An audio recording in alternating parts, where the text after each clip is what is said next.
O transtorno opositivo desafiador faz com que, como comorbidade, ele piora o prognóstico do TDAH, por exemplo. Como prognóstico, ele piora a evolução de um indivíduo bipolar. Então, se eu tenho TDAH e tenho sintomas de transtorno opositivo desafiador, eu tenho mais risco de abandonar a escola, mais risco de ser abandonado pelo social, mais risco de me envolver com drogas e más companhias, mais risco de sofrer penas judiciais. E o transtorno opositivo desafiador é uma comorbidade que aumenta o risco do TDAH não ficar só na infância e evoluir para a fase adulta. Então, TDAH TOD tem alto risco de prolongar o TDAH para a fase adulta. Isso é um sinal muito importante de risco de persistência do TDAH da infância para a fase adulta.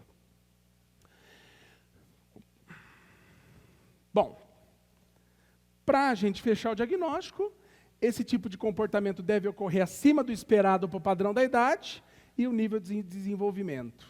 E deve levar a muito prejuízo social, afetivo, acadêmico, ocupacional. Então, pronto, estão aí os critérios para que vocês guardem. Quais são os fatores desencadeantes? Quais são os fatores que se interrelacionam para aumentar o risco de um jovem se ter um quadro opositivo desafiador? Então, existem fatores genéticos e fatores ambientais. Quais são os predominantes? Os ambientais. Mas o ambiental não vai afetar esse indivíduo se ele não tiver uma predisposição genética. Tanto que, veja, pega os fatores ambientais. Família desajustada, terceirização educacional, divergência na educação, pai fala sim, mãe fala não, perda de controle sobre a criança e as más influências. Muita gente passou por isso e não se transformou em um indivíduo opositivo desafiador. Agora, se ele tem um perfil genético familiar, então quer dizer, o pai já tem esse jeitão, o tio era igual, o vô não sei o que era muito parecido, o padrão dos pais e dos primos, assim, com um quadro meio opositivo desafiador.